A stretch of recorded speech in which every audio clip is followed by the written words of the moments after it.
Peter asked me to spend some time talking about the exit environment, which is not something I've ever really spent time talking about in a group like this, and something that I was poorly prepared for. So I've done some research that I think you all will find helpful. I actually saw a bunch of ahas in it that I hadn't realized before. So what I'm going to do is quickly take you through some of the research on what the facts are about exits. It will probably shock many of you, some of the underlying data. And then I'm going to talk about, based on that, how do you re-engineer your business strategy to try to get to the best outcome. So first of all, the data says that in the US in last year, there were 2,346 tech company exits. 97% of these companies were acquired, 3% exited via IPO, and of those that were acquired, 96% were acquired by a strategic, which speaks to this kind of setting up this reverse engineering notion. About 2% of the exits were in Colorado, which is roughly consistent with our population representation across the country. So it's not abnormally good or abnormally bad.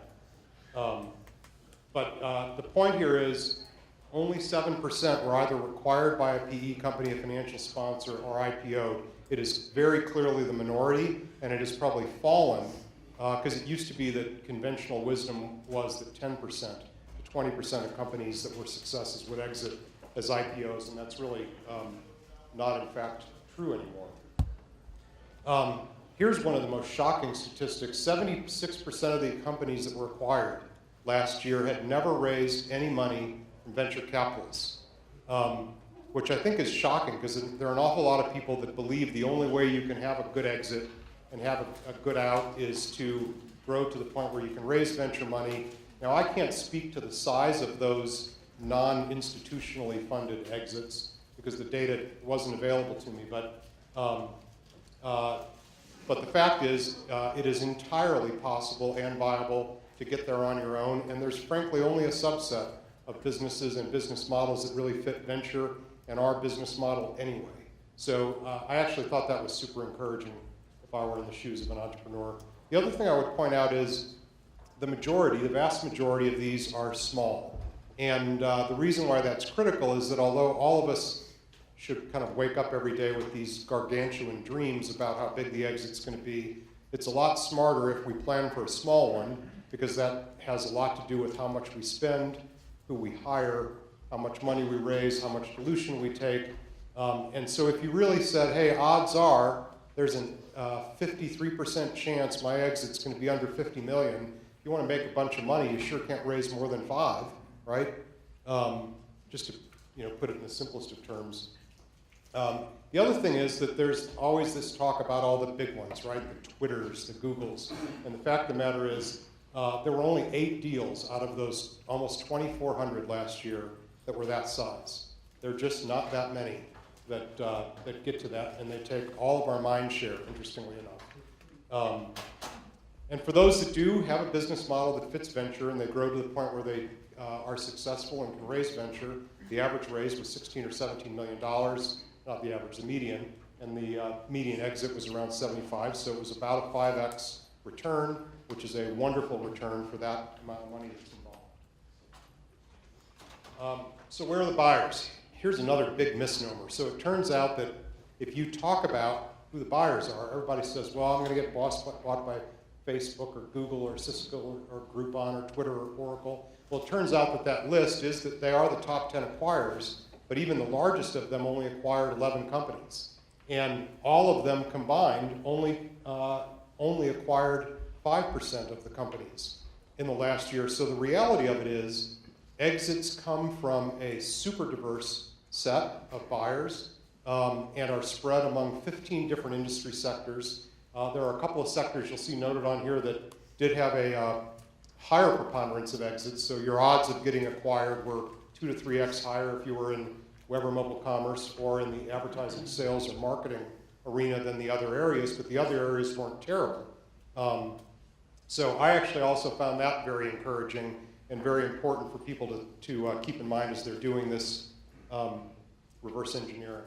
Now we had We had Ryan up here earlier from Raleigh, who's just had one of the greatest victories in Colorado in recent years with their IPO. But again, this is another one of those things where you should just understand the facts. There aren't very many.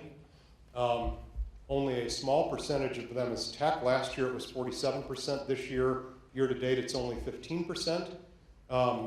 So even though people are saying the IPO market is super strong right now, it is. It's not super strong for tech. The window opens and closes for this frequently. Every time there's substantially bad news, the market will shut down. And so a company can be going through this process, which, as I pointed out here, takes nominally 12 to 18 months to prepare and get ready, and costs many millions of dollars. And once you're ready, the market can close and you've got nowhere to go. And at that point, you've spent so much, you probably do need more money. And then, although it didn't really come up in that earlier panel, once you're public, it is a whole different animal. All of a sudden, you live quarter by quarter, you've got incredible reporting requirements. It's not life as you're used to it in your fun little startup. So it's a whole different animal to sign up for than what most are used to. So let's talk about reverse engineering this. So those are the statistics on exits. I think it's really important to know what you want to be when you grow up. And I've identified 3 things here. There may be others that I didn't think of. But one is, does your business really qualify to be a very large standalone business that could eventually be an IPO? And the answer to that is, well, it has to be a business that can grow to the 75 to a couple $100 million revenue range, which would imply that it's participating in a real market that's $1 billion or so or more per year. And you have to have a technology or a software or a service that is going to be needed by many, many, many partners, so that you can effectively play that role of Switzerland. The second option is, my belief is that most startups are really just outsourced product development, because so many of the founders were product developers or marketers or innovators that were in some large company, got frustrated by the fact, like David from Cure said this morning, that their innovation cycle took 30 months, and they wanted to go somewhere where the innovation cycle was 6 months. So the reality of it is, the greatest strength of startups is their speed to market, their depth of technical knowledge, their ability to get things done quickly, the lack of decision-making hierarchy that slows things down.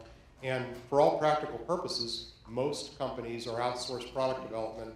And if they imagine that that's what they are, then they start aligning very early with who should buy me? What are the companies that I should be building myself to fit into? Or then finally, you can build a standalone lifestyle business, and there's nothing wrong with that. People use the lifestyle comment like there's something wrong with it, and I would just tell you, almost every time you hear it, there's a tinge of jealousy, because we would all like to have a lifestyle where we had a profitable company and no board. So life could be worse. So the point of this is that you need to align your strategy and tactics to what you're going to be when you grow up. You need to build your company around some kind of a next generation product, some kind of a new market that you can enter, ways to improve revenue or margin of existing products for companies that will eventually buy you, things that would be logical product line, extensions or significant disruptions or disintermediation of their supply chain or their go-to-market strategy. And then the point of this all is that if you really are outsourced product development, which is something like 95+% of what the strategic exits end up being, then you should start working early with who those partners are and making sure that you don't do something stupid like build your platform on XYZ protocol when they use WXY protocol or stack, because when it comes time to buy you, now all of a sudden you've created a huge objection and a big expense, and in some cases an obstacle that's insurmountable for them. What is in common of companies that have successful exits are a bunch of things, and each one of these is kind of a continuum, and to the extent that they're on the really good end of the continuum on these points, they tend to get exits that are 100 million to 200 million. To the extent that they're lower in it, they tend to be the smaller exits. But clearly, what plays into this is the size of the opportunity. And is the opportunity a new market that means that you've got to go through all the stages of missionary selling, market education, all those things? Or is it an existing market that you can go in and disrupt with a better, faster, cheaper, or otherwise superior solution? Because it's much different in terms of time to market development and entry if you have to educate versus you're just going in with a better mousetrap.